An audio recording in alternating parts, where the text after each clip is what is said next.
गजाननं भूतगणाधिसेवितं कपित्थजम्बोफलचारुभक्षणम् उमासुतं शोकविनाशकारिकं नमामि विघ्नेश्वरपादपङ्कजम्। ॐ नमो भगवते वासुदेवाय नमः। ॐ नमो भगवते वासुदेवाय नमः। ओम नमो भगवते वासुदेवाय नमः। देवियों एवं सज्जनों, गोस्वामी तुलसीदास जी महाराज द्वारा विरचित श्री रामचरितमानस के बाल कांड में निहित कतिपय प्रसंग आपके समक्ष प्रस्तुत करने हेतु उपस्थित है। सुधी श्रोतागण, मर्यादा पुरुषोत्तम प्रभु श्री राम त्रेता युग के महानायक हैं। इस पृथ्वी पर राक्षसी प्रवृत्तियों के उदय से सनातन धर्म की जो अवनति हो रही थी, सनातन धर्म जिस प्रकार से नष्ट विनष्ट किया जा रहा था, उसी धर्म की रक्षा के लिए अधर्म, अन्याय और अत्याचार के समन के लिए वे परमपिता परमेश्वर मानव स्वरूप धारण करते हैं। मर्यादा पुरुषोत्तम प्रभु श्री राम चूंकि मानव स्वरूप में है, अतः सामाजिक विधान का, सामाजिक मान्यताओं का अनुपालन करते हुए वे सत्य स्वरूपा जगत जननी माता सीता से विवाह हेतु महाराज जनक द्वारा आयोजित स्वयंवर में प्रतिभाग कर विजयश्री का वर्ण करते हैं। तदपि जाई तुम करहु अब जथा बंस व्यवहार, बोझ विप्रकुल वृद्ध गुर वेद विदित आचारु। महाराज जनक के गुरु एवं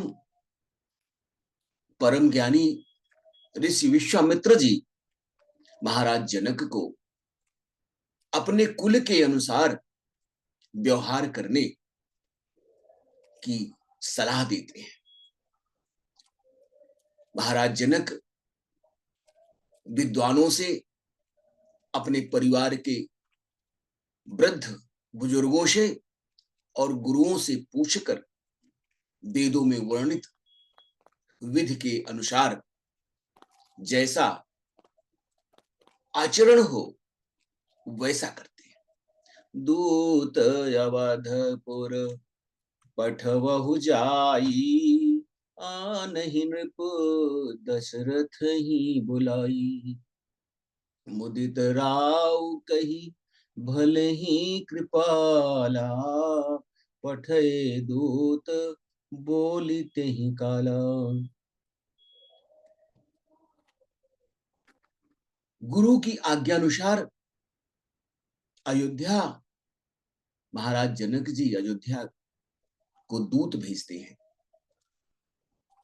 महाराज दशरथ को बुलावे के लिए राजा ने प्रसन्न होकर कहा, हे कृपालु, आपका यह विचार अत्यंत उत्तम है। उसी समय दूतों को बुलाकर भेज दिया। बहुरी महाजन सकल बुलाए, आय सबनी सादर सिर नाये। हाट बाट मंदिर सुरबासा, नगर संवारहु चारिहु पासा। पुनः सब महाजनों को बुलाकर कहा, वे सभी राजा के सम्मान में आदर पूर्वक सिर नवाकर बोले, जो आज्ञा। राजा ने कहा कि समस्त बाजार, रास्ते, घर, मंदिर और संपूर्ण नगर को चारों ओर से सजाओ। हरषि चले निज निज गृह आए, पुनि परिचारक बोली पठाए। रचहु विचित्र बितान बनाई, सिर धरि बचन चले सचुपाई। महाजन प्रसन्न होकर चले और अपने अपने घर को आए। पुनः राजा ने अपने सेवकों को, अपने नौकरों को बुला भेजा और उन्होंने आज्ञा दी कि विचित्र मंडप सजाकर तैयार करो। यह सुनकर वह सब राजा के वचन को सिरोधार्य कर और सुखी होकर प्रसन्नता पूर्वक चले। पठे बोली गुनी तिन्ह नाना, जे बितान विधि कुशल सुजाना। विधि बंदी तिन्ह कीन्ह आरंभा, बिरचे कनक कदली के खंभा। उन्होंने अनेक कारीगरों को बुलाया जो मंडप बनाने में कुशल और चतुर थे। उन्होंने ब्रह्मा की वंदना करके कार्य आरंभ किया और पहले सोने के केले के खंभे का निर्माण किया। हरित मनीन के पत्र फल, पदुम राग के फूल। रचना देख विचित्र यति, मनु बिरंची कर भूल। हरी हरी मड़ियों, पन्ने के पत्ते और फल बनाए तथा माणिक्य के फूल बनाए। मंडप की अत्यंत विचित्र रचना देखकर ब्रह्मा का मन भी भटक गया। वेणु हरित मणिमय सब कीन्हे, सरल सपरब परहि नहीं चिन्हे। कनक कलित यही बेली बनाई, लख नहीं परई सपर न सुहाई। बांस सब हरी हरी मड़ियों, पन्ने के सीधे और गांठों से युक्त ऐसे बनाए गए जो पहचाने नहीं जाते थे। मड़ियों के समान